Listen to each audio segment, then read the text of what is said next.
All right, guys. So in the previous recording, we were discussing India and how India becomes more of a possession of the British in the mid 18th century, and then what that ultimately means for people of India going forward. Today, we're going to be looking at Africa, and we're going to be looking at how does Africa become so controlled by the different British, well, French, German, European peoples in the late 1800s. I'm also going to be looking at two case studies of how that happens. We're going to be looking at Algeria, which is in North Africa. I guess three case studies. Algeria in North Africa, which will be in your documents. We'll look at South Africa and the British. And then we'll also look at the Belgian Congo, or the Congo Free State, under King Leopold. So we already know that the Berlin Conference is something that really is important to the control of Africa by Europeans.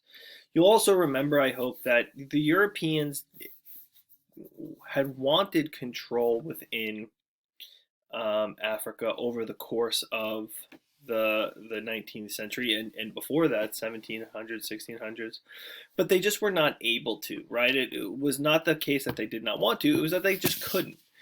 Technologically speaking, everybody was pretty much on the same playing field. Everybody had guns, everybody had, very basic guns by 2020 standards, but everybody had them. Everybody rode on horses and such. However, by the late 1800s, one giant change had come to the Europeans, and that was in the Industrial Revolution. You have steamships and guns, Gatling guns or Maxim guns. You have a lot of new innovation that has helped the British, French, Germans, whoever, penetrate into Africa. And then you have, obviously, nationalism. So in the 1870s, both Germany and Italy become countries for the first time. They unify into the countries that we know today.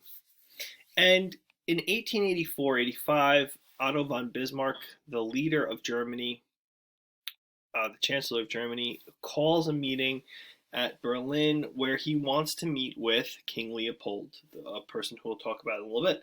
King Leopold was the king of Belgium. And Belgium, the tiny little European country, had gotten involved in a large portion of Central Africa called the Congo. At this meeting in Berlin, the Berlin Conference, there is a discussion over who controls what and who should control what within Africa.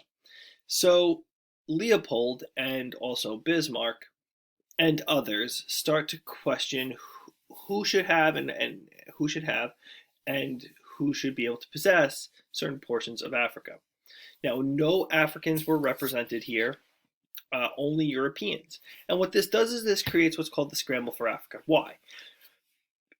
If you're Britain, France, Germany, whoever, it's not like somebody's going to go around with a spray paint can and draw out the lines of where your territory is. Rather, how do you declare where you belong? Who has the settlement? That's what's important. So what happens is the Europeans start flooding Africa. And you'll notice, I hope, that if you look at this map on the left and then look at the map on the right, you can see one of the things that they do is they start to, Europeans, begin to expand their territory that they already possessed into other territories, right? So if you notice here, right, France is here, France is here. They basically head east and south and create this territory. Britain already controls parts of the Gold Coast.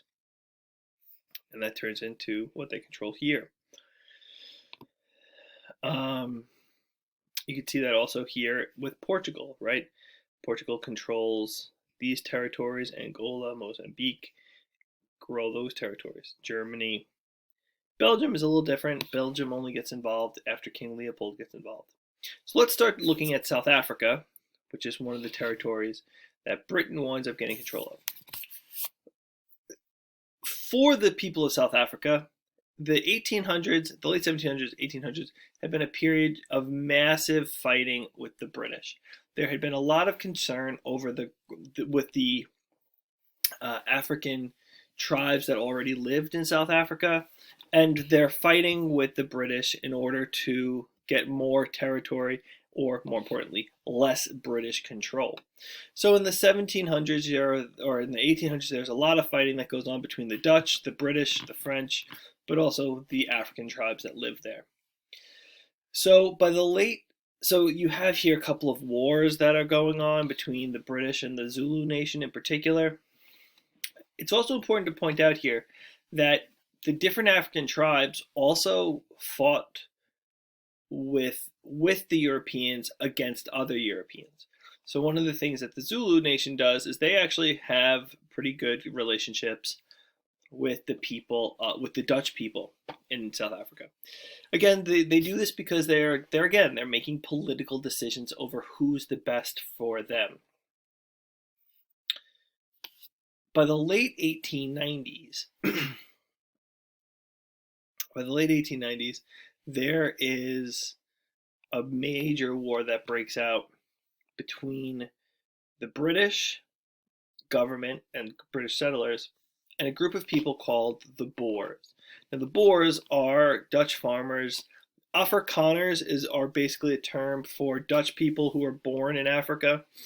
And there's just constant fighting, particularly over this portion of the northwestern portion of South Africa, and also the northeastern portion, the Transvaal, and these areas. So there is this clashing that's occurring, and ultimately what happens is you have a war break out in 1899 into 1902 called the Boer War, and the British, or sometimes the South African War. And this is basically the British versus the Dutch, or the British versus these Boers. And they start fighting over this territory for 3 years. Ultimately, the British come out on top. And in 1910, there is the Union of South Africa that basically brings together all of these different territories that had been fought for the last 100 or so years, when you think about the fighting between the tribes and so on. A person who becomes really important to this is the guy named Cecil Rhodes. Now, Cecil Rhodes was a British nationalist who was a massive proponent of British expansion. And when you look at South Africa, that is one territory that he was very interested in. He was so interested in it because diamonds and gold had both been discovered there in the late 19th century, 1800s.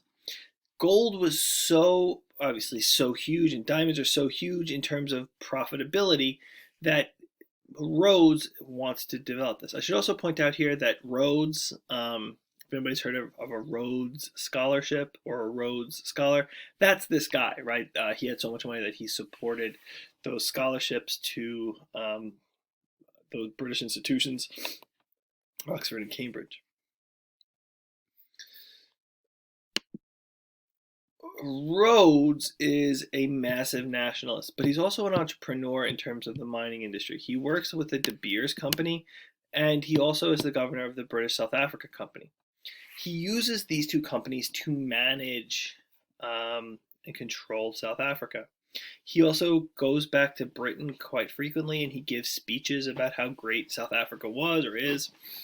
And one of the great speeches he has is he discusses these things called the Glenn Gray Acts. And we're not going to look at the document today, but the Glenn Gray Acts are significant because what they do is they are the things that establish apartheid in South Africa, the thing that will divide South Africa in the 1900s.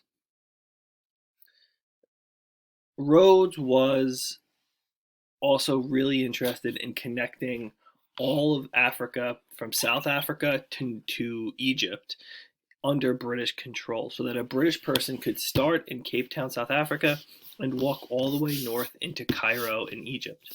So one of the things that he talks about is he calls himself the Rhodes Colossus. And he, I don't know if you can read it, but on the bottom it says striding from Cape Town to Cairo, right? His toe is on Cape Town, his other toe is on Cairo. And you can see the things that he wants to connect it with, right? This is not reins or something, right? These are telegraph cables. He wants to use technology, that late 19th century technology, to connect British control from the southern tip of Africa all the way to the north. You could also look right. I mean, he's wearing sort of a safari outfit. He's got a gun strewn over his shoulder. This guy is all about business.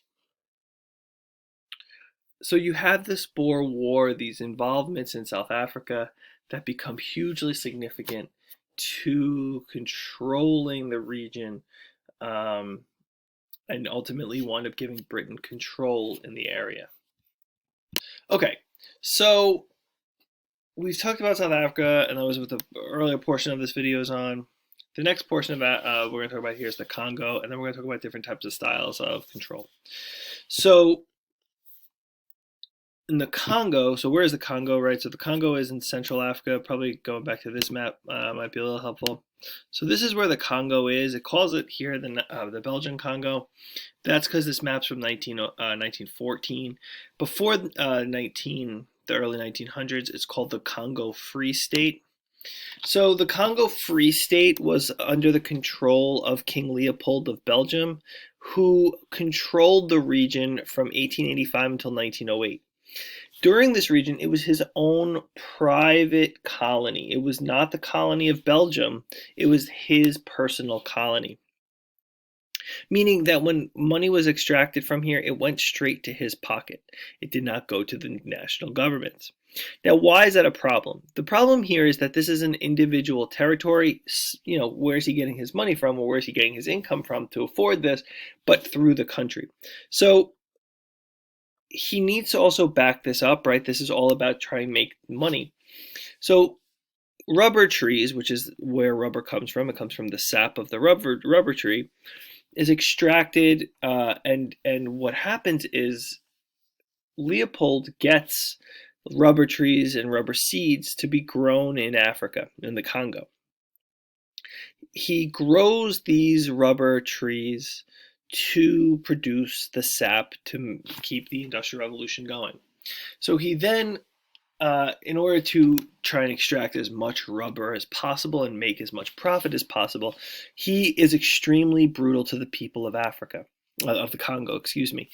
And he, if people don't meet their quotas, if people don't do the work that they're supposed to, he'll either chop off the arm of the person who is not producing the amount that is needed, or he will terrorize the families of those people. So he is extremely brutal. Some estimates say that about 20 million Congolese people die in the 23 years that he is in control of this region. And the notoriety of this becomes so infamous that people actually start petitioning the Belgian government to take it over. So ultimately in 1908, the Belgian government takes over the Congo, calling it the Belgian Congo, and begin to start treating people of the Congo better.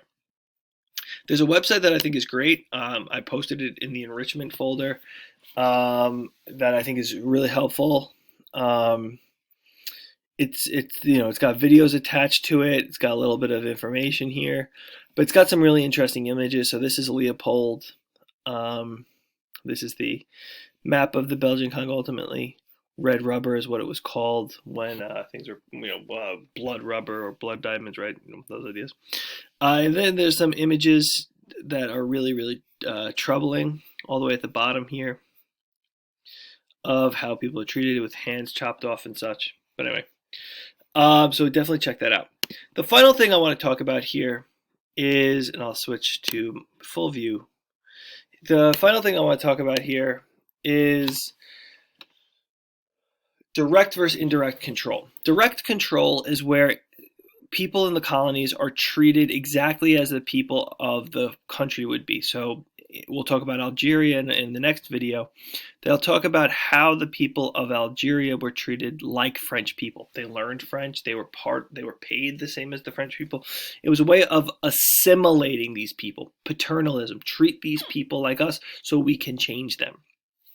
The other type of control is called indirect control. And this would be more like what the British do in India, where they use bribery and corruption to instigate control with the people, with the princes of India.